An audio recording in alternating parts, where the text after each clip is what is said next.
नमस्कार दोस्तों, एक बार फिर से आप सबका बहुत बहुत स्वागत है। कहते हैं कि गिरगिट रंग बदलता है। जब जैसा वातावरण देखता है, जब जैसी परिस्थितियां देखता है तो अपने रंग बदल देता है। तो इसीलिए गिरगिट को कहा जाता है कि रंग बदलने वाला।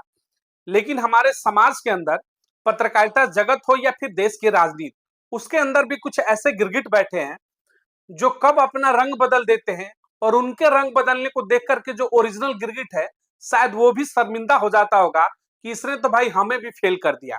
तो चलिए, राजनीतिक रूप से और खुद को पत्रकार कहे जाने वाले राहुल नागपाल, ये किस तरीके से समय के अनुसार अपना रंग बदलते हैं, किस तरीके से कभी ये बीएसपी की तारीफों के पुल बांधते थे 2022 चुनाव तक, उसके बाद ऐसी क्या परिस्थितियां बनी कि आज ये कांग्रेस का जिंदाबाद कर रहे हैं 2024 चुनाव से लेकर के अभी तक। और अब तो बहन मावती के ऊपर व्यक्तिगत हमले करने से भी ये चूक नहीं रहे। तो चलिए, खबरों को विस्तार से शुरू करते हैं। आप तस्वीरों में देखिएगा, आपको दिख रहे होंगे राहुल नागपाल लगातार 2022 चुनाव में देखिए किस तरीके से कहते थे कि बसपा का बटन दबाना है हाथी का और बहन मावती को सत्ता में लाना है। बड़ी बड़ी बातें होती थी, मंचों पर दिखते थे बसपा के। ये सतीश मिश्रा के साथ इनकी तस्वीरें आप देख रहे होंगे, दिन रात कहते थे कि बसपा की सत्ता आएगी, तस्वीरें सामने चल रही हैं, गुणगान करते थे। बहन मावती से भी जाकर के मिले, लेकिन जैसे ही 22 का चुनाव आता है और बहन मावती सत्ता में नहीं आती है, यानी कि जिस मकसद से ये गए होंगे बहुजन समाज पार्टी में कि सत्ता आएगी तो झोली भरेगी, वो जब उम्मीद टूटी तो गिरगिट की तरह इन्होंने रंग बदल दिया। और 2024 चुनाव आते थे, देखिए जो कहता था व्यक्ति 22 में कि सत्ता का परिवर्तन हो और बसपा सत्ता में आए, जोर से हाथी का बटन दबाए, वो कहते कि राहुल गांधी निर्भीक है, इसलिए मैं उनके साथ हूं। राहुल गांधी की 2024 चुनावी यात्रा में दिन रात एक करके उनको मसीहा बनाने में तुल गए। अब रंग इनके और देखने तो भारतीय जनता पार्टी की देखिए, इनकी तस्वीरें हैं मनोज तिवारी के साथ खड़े होकर के अपनी किताबों का अनावरण कर रहे हैं। अब समाजवादी पार्टी की देखिए कि धर्मेंद्र यादव के साथ खड़े होकर के यहाँ पर मुलाकात कर रहे हैं, यानी कि घाट घाट का राजनीतिक पानी पी चुके हैं। मिलिए, बिल्कुल मिलिए, मिलना गलत नहीं है। ये खुद को कवि भी कहते हैं, तमन्नाओं में तमन्ना एक किताब भी इन्होंने लिखी थी। तो वाकई में कवि महोदय अपने कविताओं के अनुसार ही चलते हैं। इनकी तमन्नाएं इतनी ज्यादा है कि समझ ही नहीं पाते कि इनको बसपा के साथ रहना है, सपा के साथ रहना है, भाजपा के साथ रहना है कि कांग्रेस के साथ रहना है। इसीलिए उल जुलूल बातें करते हैं। अब खबरें देखिएगा, कुछ दिन पहले ही अपने चैनल पर खबर चलाते हैं, मान्यवर कांसीराम साहब ने जो किताब लिखी चमचा युग, वो गलत था। उस समय तो स्वर्णिम युग चल रहा था दलित समाज का। चलिए जरा थोड़ा सा ज्ञान हम भी बढ़ा देते हैं। अब जिस कांग्रेस की सत्ता को आप स्वर्णिम युग कहते थे दलितों के लिए, जरा सच्चाई जानिएगा राहुल नागपाल, और अपने प्रोफेसर साहब को भी सच्चाई बताइएगा, रतन लाल को। 1962 में जब युद्ध खत्म होता है, 1963 की शुरुआत में देश का पहला अविश्वास प्रस्ताव सदन के अंदर पेश होता है। राम मनोहर लोहिया ने सदन के अंदर कहा था, आज की मौजूदा स्थिति यह है कि देश के अंदर 27 करोड़ लोग 3 आने पर अपना जीवन यापन करने के लिए मजबूर है। 3 यानी मैंने 18 पैसा लगभग। अब सोचिएगा, उस समय पैसे चलते थे, रुपयों का भी दौर नहीं था। 18 पैसे पर अपना जीवन यापन करने के लिए मजबूर है, यानी 3 आना पर। ये राम मनोहर लोहिया ने भरी सदन में कहा था, रिकॉर्ड है। जबकि उसी दौर में देश जब इस कंगाली से गुजर रहा था कि 18 आने पर देश का आम नागरिक जीवन यापन कर रहा था 27 करोड़ लोग, नेहरू के अपने कुत्ते के ऊपर 3 रुपया पर डे खर्च किया जाता था। ये रिकॉर्ड है, सदन के अंदर दिया हुआ बयान है राम मनोहर लोहिया का। अब सोचिएगा, देश के दलित पिछड़ों के साथ गरीबों के पास खाने को अन्न नहीं था, उस दौर में नेहरू जी अपने कुत्ते को हर रोज 3 रुपया का खाना खिलाते थे। और फिर आप उस कांग्रेस का गुणगान करते हो, कहते हैं कि वो गोल्डन पीरियड था, वो गोल्डन एरा था दलितों के लिए। वो गोल्डन एरा नहीं था। अगर मान्यवर कांसीराम साहब ने चमचा युग लिखा है तो शायद सही लिखा है। आप जैसे तमाम चेहरे उस समय भी होंगे जो कांग्रेस की सत्ता को बेहतर बताते होंगे, इसलिए उन्होंने लिखा कि ये चमचा युग चल रहा है। अब सोचिए, जिस देश में दलित पिछड़ों के लिए, गरीबों के लिए खाने का अन्न ना हो, वहां पर अपने पालतू कुत्ते के ऊपर हर रोज 3 रुपया खर्चा किया जाए और 18 पैसा जो है मात्र एक गरीब जनता के खाते में जाता हो। और फिर उस दौर को आप कहते हैं कि स्वर्णिम युग था।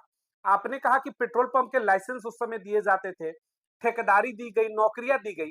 तो 2007 में बीएसपी सुप्रीमो बहन मावती पूर्ण बहुमत की सत्ता के अंदर पीडब्ल्यूडी के या फिर कोई भी टेंडर, उसमें दलित समाज को आरक्षण दिलाया, भूमिहीनों को जमीन दी, जो जिसके पास घर नहीं था उसके लिए महामाया आवास बना करके दिया, मान्यवर कांसीराम आवास बना करके दिया, शिक्षा की व्यवस्था की, स्वास्थ्य की व्यवस्थाएं की, गांव-गांव तक एम्बुलेंस पहुंचाया। काम तो बहुत सारा बीएसपी सुप्रीमो बहन मावती ने भी किया है। आप उस पर चर्चा क्यों नहीं करते हैं? आप उस पर चर्चा नहीं करेंगे। आपको 1982 का दौर याद होता है, आपको 1960 का नेहरू का दौर याद होता है, लेकिन आपको 2007 का बहन मावती का दौर याद नहीं होता। राहुल नागपाल सबसे बड़ा सवाल है। विश्लेषण करते हैं, आप लोगों को सोचना होगा। आपकी जो ट्रेनिंग चल रही है इस समय, जिस तरीके से आपको प्रोफेसर रतन लाल आपको ट्रेंड कर रहे हैं, कांग्रेस की तरफ से आप लोगों को एकदम फील्ड में छोड़ा गया कि बसपा के खिलाफ नैरेटिव फैलाइए। अब चमचा युग के ऊपर भी आप सवाल उठा रहे, तो सवाल यही उठता है कि आपको 82 और 62 का दौर तो याद आ जाता है, लेकिन 2007 में बहन मावती ने दलितों को क्या दिया, कितनी भागीदारी दी, उस पर आप चर्चा नहीं करेंगे, क्योंकि आपके नैरेटिव में सेट नहीं होता है कि बहन मावती की आप तारीफ करें।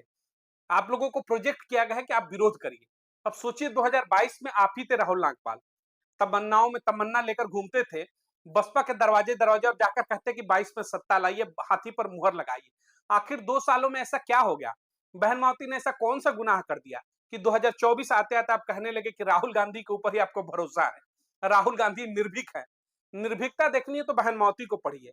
बहन मावती से ज्यादा निर्भीक देश की भारत की राजनीति के अंदर कोई शख्सियत नहीं दिखेगा, और खासतौर से महिलाएं तो कोई भी नहीं दिखेंगी। लेकिन आपको निर्भीक दिखते हैं राहुल गांधी, क्योंकि इस समय राहुल गांधी के लिए आपको बैटिंग करनी है। लोग उसी समाज से आते, सोचना होगा आप लोगों को कि बहन मावती के किए हुए कार्य आपको याद नहीं आते, लेकिन नेहरू आपको याद आ जाते हैं, इंदिरा आपको याद आ जाती है। ये बड़ा सवाल है। तस्वीरों में जैसे देख रहे होंगे, इसमें लिखा हुआ आपको क्या आ रहा है कि बहन मावती ने सबसे बड़ा पाप किया कि हम संविधान बचा रहे थे तो वो दौलत बचा रही थी। ये इंटरव्यू लेते हुए खबर चलाया है राहुल नागपाल ने। अब सोचिए, अपने समाज की एक राजनीतिक हैसियत के खिलाफ किस तरीके का आप शब्द इस्तेमाल कर रहे हैं कि हम संविधान बचा रहे थे तो दौलत बचा रही थी। यानी दौलत की बेटी का जो सुगूफा है उसमें आप भी सेट हो चुके हैं राहुल नागपाल। ये लखनऊ में जाकर के इंटरव्यू लेते हैं प्रोफेसर बी आर बौद्ध की। अब तस्वीरों में देख रहे होंगे, पता नहीं कौन से प्रोफेसर है, कहां से इन्होंने शिक्षा ली है। इनसे बातचीत करते हुए तो प्रोफेसर साहब ने क्या कहा कि हम लोग 2024 में संविधान बचा रहे थे और बहन मावती अपनी दौलत बचा रही थी। बहन मावती ने सबसे बड़ा पाप किया है। कैसा पाप किया है? कौन सा संविधान बचा रहे थे आप लोग? आप लोगों ने संविधान के नाम पर झूठ मेला, देश से आपको माफी मांगनी चाहिए। राहुल गांधी और उनके तमाम चटकार मंडली कह रहे थे संविधान खत्म हो जाएगा। कैसे संविधान खत्म हो सकता है? जिस कांग्रेस की वकालत कर रहे हैं 100 से अधिक संशोधन किया, आपकी हिम्मत नहीं कि उससे सवाल पूछने का, और आप कहते संविधान खत्म हो गया। आप लोग निचले स्तर पर जा चुके हैं चटकारता करते करते। कहते हैं कि बहन मावती दौलत बचाती है। दौलत बचाने का काम और दौलत लूटने का काम कांग्रेस का इतिहास रहा है। तमाम ऐसे जांच एजेंसी है जिस पर जमानत पर बाहर घूम रही है कांग्रेस पार्टी, और उसके अंदर आपको भविष्य दिखता है और आप कहते हैं बहन मावती दौलत बचाती। दौलत नहीं, अपने मान सम्मान को गिरवी रखकर राजनीति नहीं करती बहन मावती। क्यों जाए इंडिया गठबंधन के अंदर? जो इंडिया गठबंधन दलित समाज को अपनी भागीदारी देने का तय नहीं कर पाता है, तो उसकी सत्ता शासन लाने के लिए बहन मावती सत्ता में क्यों भागीदार होंगी? बहन मावती इंडिया गठबंधन में इसलिए नहीं गई कि बार बार बीजेपी कांग्रेस कांग्रेस बीजेपी का खेल नहीं चलेगा। अगर बहन मावती को प्रधानमंत्री का चेहरा घोषित करती इंडिया गठबंधन, तो बहन मावती जरूर सम्मिलित होती। बी आर बौद्ध प्रोफेसर हैं, पढ़िए लिखिए, पता नहीं किस तरीके से आप लोगों को डिग्री मिल जाती है। आप कह रहे हैं कि बहन मावती दौलत बचा रही थी और आप संविधान नहीं बचा रहे थे, आप सिर्फ कांग्रेस परिवार की राजनीति बचा रहे थे और कांग्रेस की गुलामी कर रहे थे आप लोग। अगर कांग्रेस के अंदर हिम्मत था तो बहन मावती को प्रधानमंत्री का चेहरा घोषित करती, तो बहन मावती इंडिया गठबंधन का हिस्सेदार बनती। आप प्रधानमंत्री बनाएंगे नहीं तो कांग्रेस बीजेपी के गुलाम नहीं है ये दलित समाज। और आप जैसे चेहरे आकर के बी आर बौद्ध इस तरीके का ज्ञान देते और राहुल नागपाल इस तरीके की खबर चलाते कि बहन मावती अपनी संपत्ति बचा रही थी और हम संविधान बचा रहे थे। तो ये राहुल नागपाल थे। बहुजन समाज के नाम पर ये लोग राजनीति में आगे बढ़े, बहुजन समाज के नाम पर ही इनको मान सम्मान मिला। बीएसपी के बड़े बड़े मंचों पर इनको मान सम्मान दिया गया। बहन मावती मिली और सतीश मिश्रा मिले, तमाम बड़े चेहरों से ये मुलाकात किया इन्होंने। और दलित समाज ने इनको लगातार जिस तरीके से मीडिया जगत में मदद की, लेकिन जैसे ही आगे बढ़े आज जाकर के कांग्रेस के चरणों में ये भी बैठ चुके हैं डॉक्टर रतन लाल के साथ। अब सोचना होगा कि राहुल नागपाल खबरें ऐसी चलाते हैं कि बहन मावती दौलत बचाती है, संविधान नहीं बचाती है। ये कहते हैं कि मान्यवर कांसीराम का जो चमचा युग था वो तो इत्तफाकी नहीं रहे, तो वो तो गलत था, उस समय स्वर्णिम युग था। अब सोचिएगा, कुत्ते को 3 रुपए का बिस्कुट खिलाने वाले 1963 में ये स्वर्णिम युग था, और दलित के लिए 18 पैसे भी उस समय नहीं निकल पाते थे देश में। ये स्वर्णिम युग की बात करते हैं।